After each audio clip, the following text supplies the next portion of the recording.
Hello, and welcome to the next core lesson titled Continuous Personal Development, Increasing the Value of You.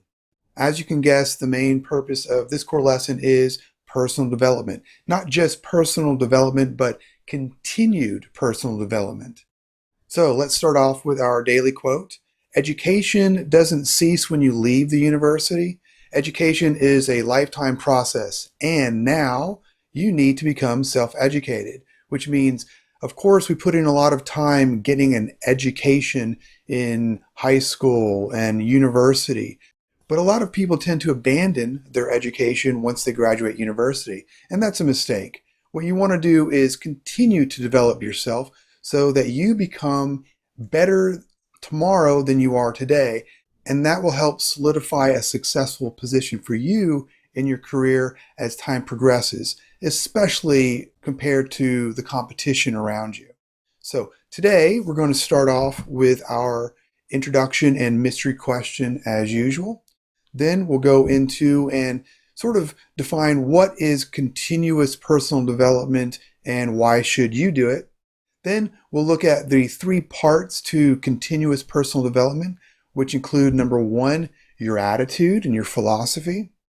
Number 2, the physical, your health and your appearance. And number 3, the mental, continuously building your brain. And finally, we'll get to the answer of the mystery question. So let's go to our mystery question. Take a look at the people in this photo. How many of these people can you identify by name? Take a moment and guess. Let's start from the top left and make our way down to the bottom right. In the top left, we have Will Smith, then Thomas Edison, Benjamin Franklin, J.K. Rowling, Frederick Douglass, Oprah Winfrey, Malcolm X, Nikola Tesla, Warren Buffett, Mark Cuban, Bill Gates, Barack Obama, Lee Kuan Yew, Madeleine Albright, and Winston Churchill. So my question to you today is, what do all of these people have specifically in common regarding continuous personal development? They all attribute doing the same thing as a major cause for their success and continued success. What could that one thing be? Keep that in mind. Try to guess as we progress throughout this core lesson, and if you listen carefully, you might be able to get the answer correct. The answer to this question gives additional benefits to just success, and those include improved focus and concentration. A 2009 study showed that this is the most effective way to reduce stress.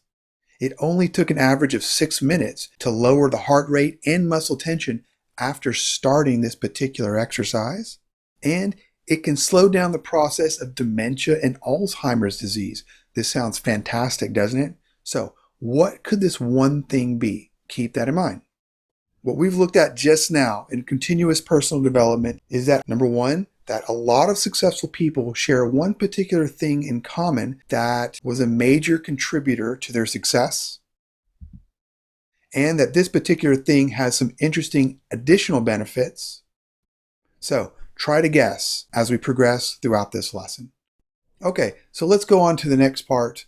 What is continuous personal development and why should you be doing it? Welcome back to the next section of continuous personal development. Here we're going to talk about what is continuous personal development and why should you do it and how will it affect you in life and your career. So what is continuous personal development? Well, it's defined as the conscious pursuit of personal growth by expanding self-awareness and knowledge and improving personal skills. I'd like you to take personal note of these 3 things. It's expanding your awareness and specifically awareness of yourself. It's expanding your knowledge base, learning more in several areas, and it's improving your skill set, which in turn makes you more valuable in the marketplace. So keeping that in mind, why is continuous personal development important for you? Well, let's look at a couple reasons. 1, it develops your strength. You are put on a path that leads from being good at something to being great at something. You also learn new skills that become tools you have for the future. And these tools can come in handy in ways you may never have predicted. Confidence, becoming better at what you already do and developing more skills builds more confidence. And confidence leads to more accomplishments. People and organizations are attracted to those who have confidence. And confidence helps you push further toward taking the risks you need to take in order to find greater success. It improves your self-awareness. You get to look closer at the areas of your life where you do well and those that need improvement. You get more direction in life and a better understanding of what areas you want to develop. We need to spend a portion of today getting ready for tomorrow. We need to spend a portion of this year getting ready for the next year. You need to develop the skills that make you valuable tomorrow. This all starts with personal development. And if money is your main concern in life, which I hope it isn't or doesn't continue to be for long, if you hope to be wealthy in life, you may consider this quote: "Income rarely exceeds personal development." So, in order to get more than you have today, you need to become more than you are today. And if money isn't your biggest concern, then how about getting a job? How about going further in your career? How about rising up that corporate ladder or creating and developing your own company? Just about wherever you go, you'll find that competition is high. So keep this in mind. Competition for a job can be huge. It isn't always that easy to get a job, and it certainly isn't always that easy to get the job you want. Continued personal development helps you become more competitive. When you graduate from university, will you have gained certain skills that will make you valuable to companies? Perhaps. But how will you be different than all the others who have gone through the same educational process?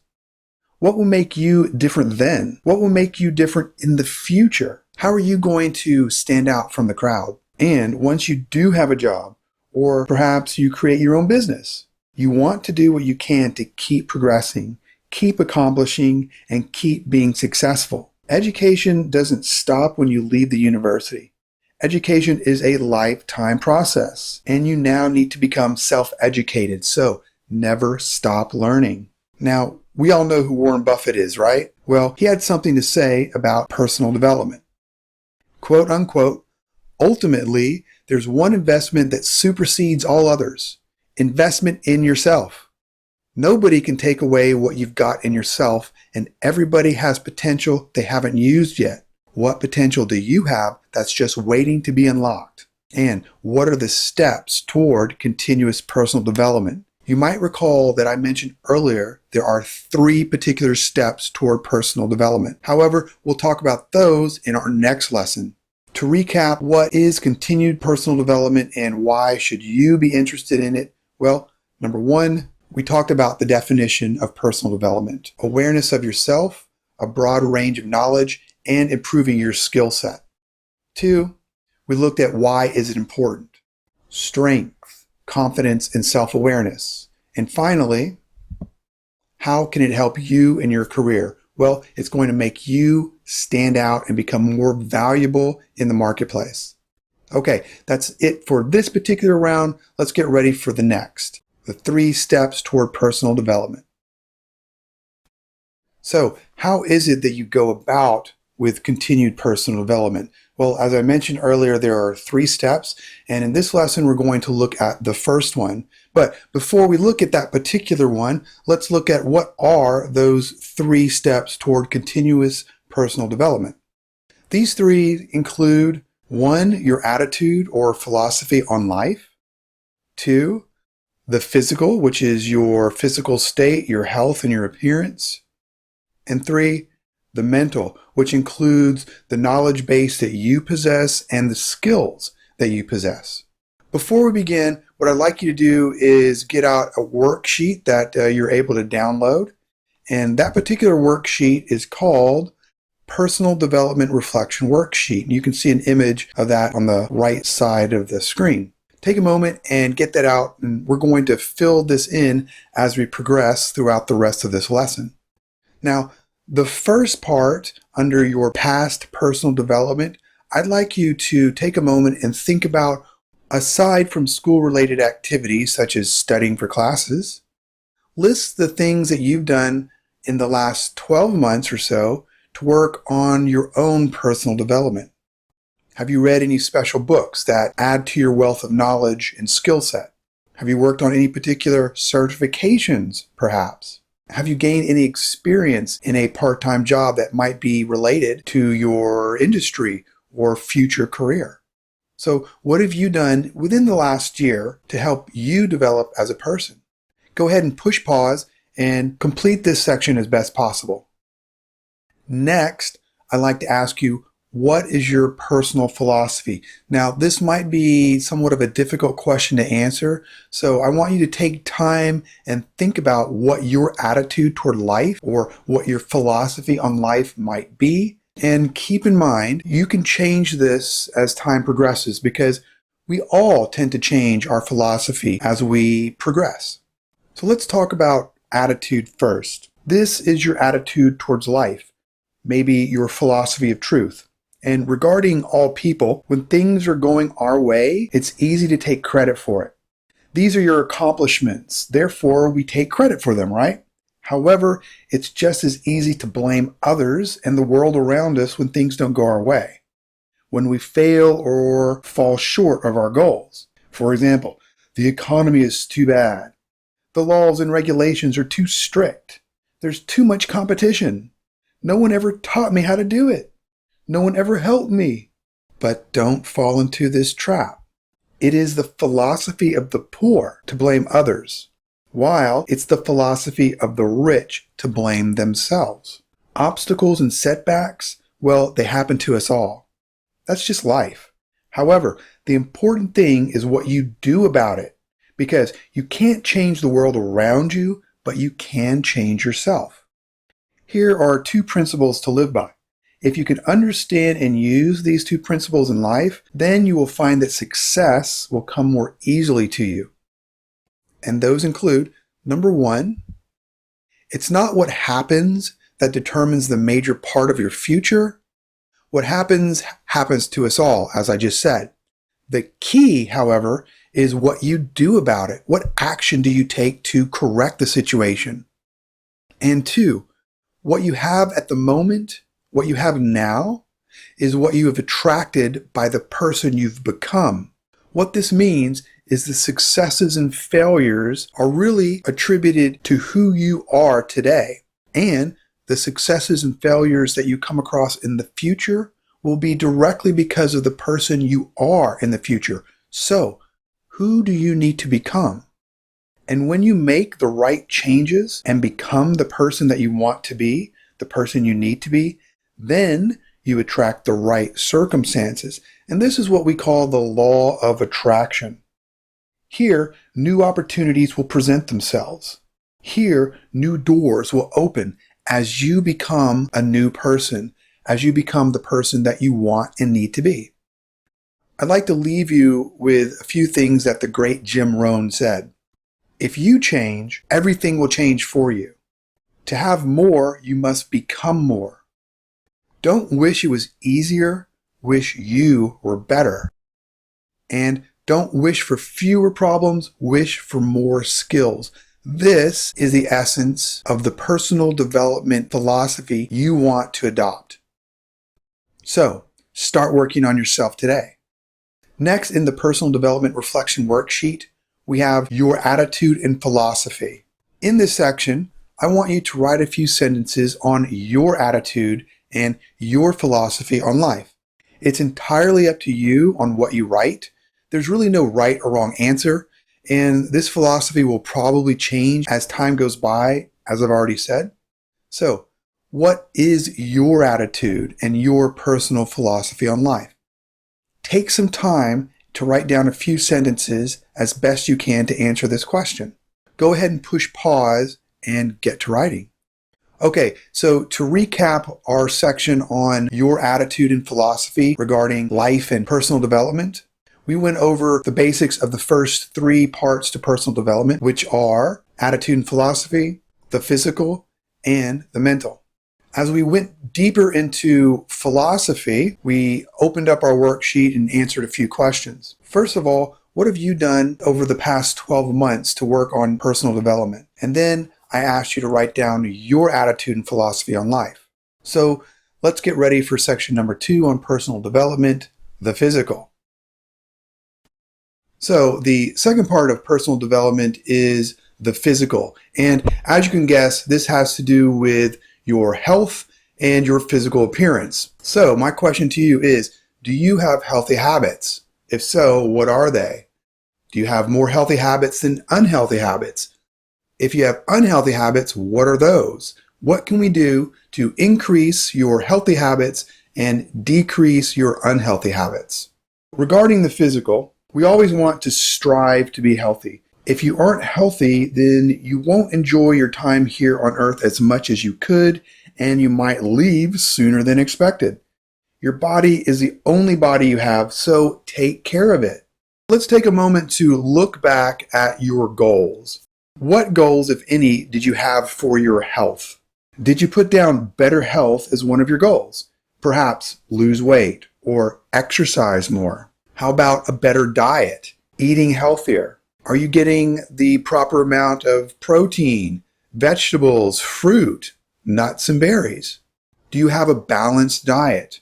On the other side, are you consuming things that might be unhealthy? For example, sweets, too much sugar, too much alcohol, foods that are high in those bad fats.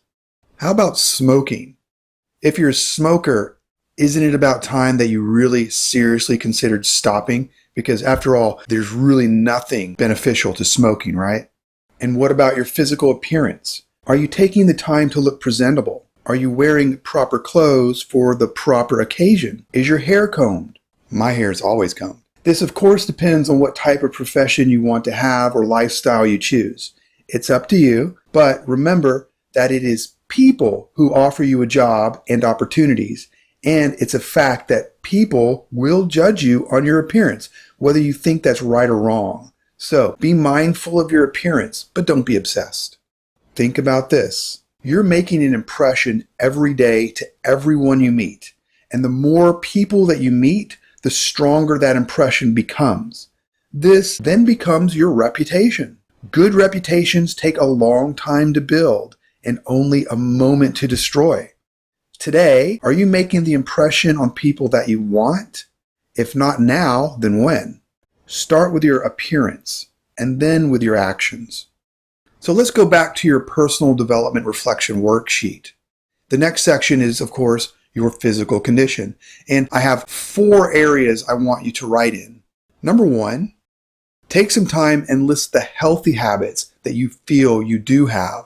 Then, in the next area, list the unhealthy habits that you feel you have. Third, list the health habits that you would like to develop in order to be healthier. These habits that you don't have now, but you want to start. And then finally, how do you plan to lessen your unhealthy habits and increase your healthy habits? How will you add these to your schedule? Let's go ahead and push pause, take a moment or two to answer these questions, and then go back to your goals, go back to your schedule, and make the appropriate additions so that you're on your way to minimizing unhealthy habits and increasing healthy habits. So today we've looked at a couple things with the physical. We've looked at why physical condition is important for your success.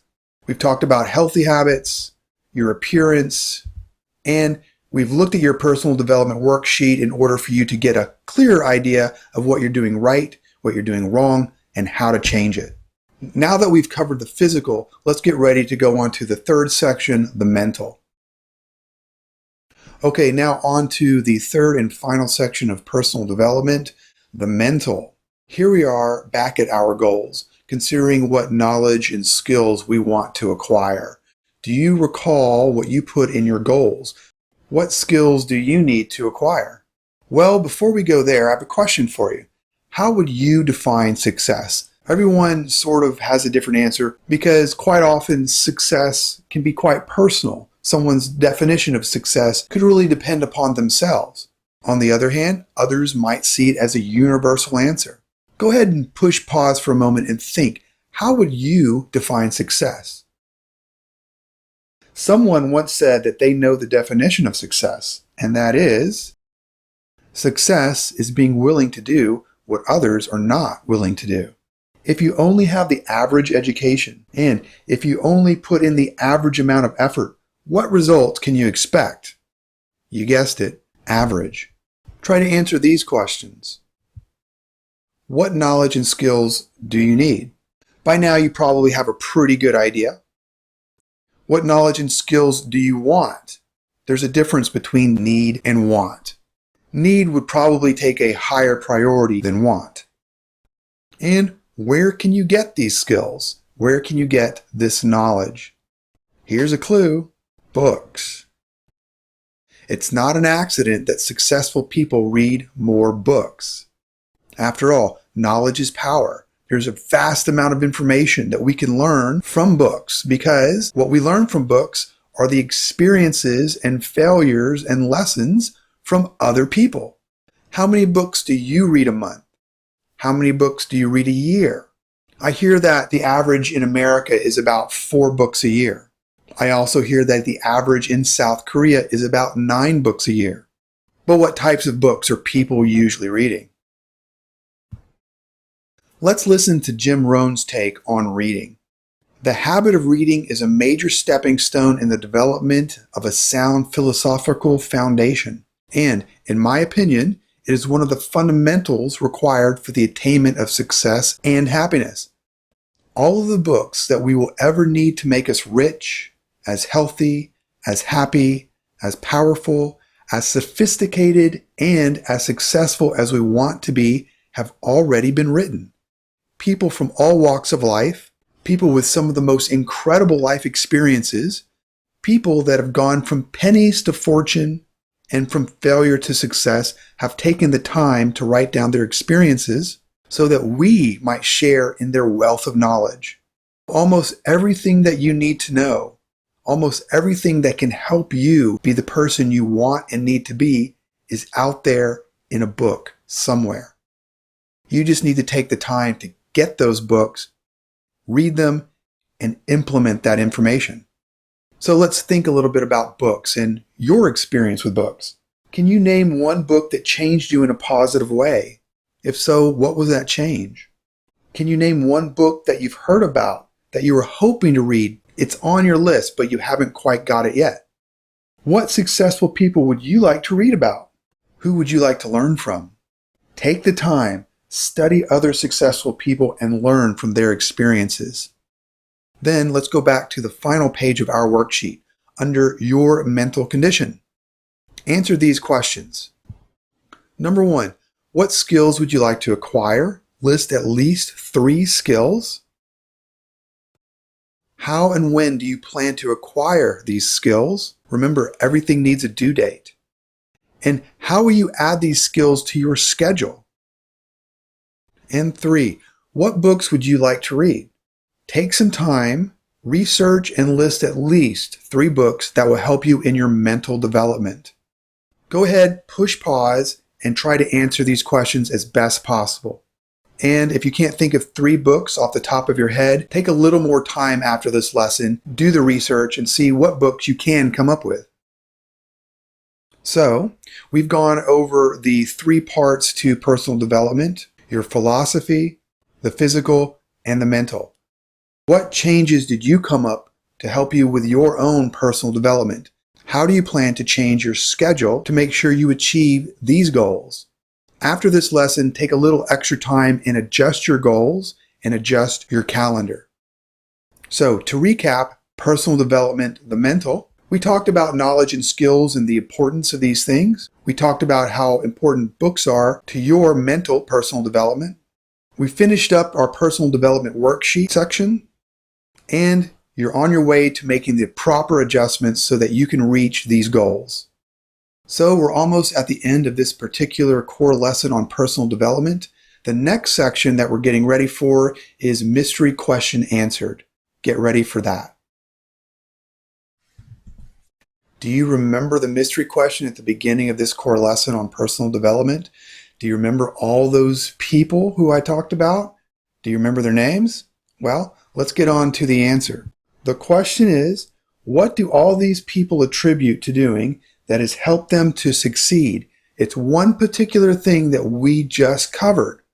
All these people have one thing in common that they say was instrumental to their success. And not only does it contribute to people's success, it has a few additional benefits. It improves focus and concentration. It's a fantastic stress reducer. And it even makes you healthier in older age by slowing down the process of dementia and Alzheimer's disease. Did you guess it? 3, 2, 1. Books. Books do all of this and more. Books, again, are priceless. So make sure you're taking advantage of reading. Remember, all the information that you would ever want to be successful, to be happy, it's somewhere in a book. Talk to a family member, talk to a friend, ask them about their philosophy, ask them about their health habits, ask them about what books they've read. Who knows, you might find someone who has similar goals as you do. And if you do, if you share similar goals, work together. That's synergy. Accomplish those goals quicker. All right, ladies and gentlemen, I really hope that you found these lessons helpful and that you found value in them. And the next lesson I also hope will be equally valuable. I'll see you soon for our next lesson. Take care.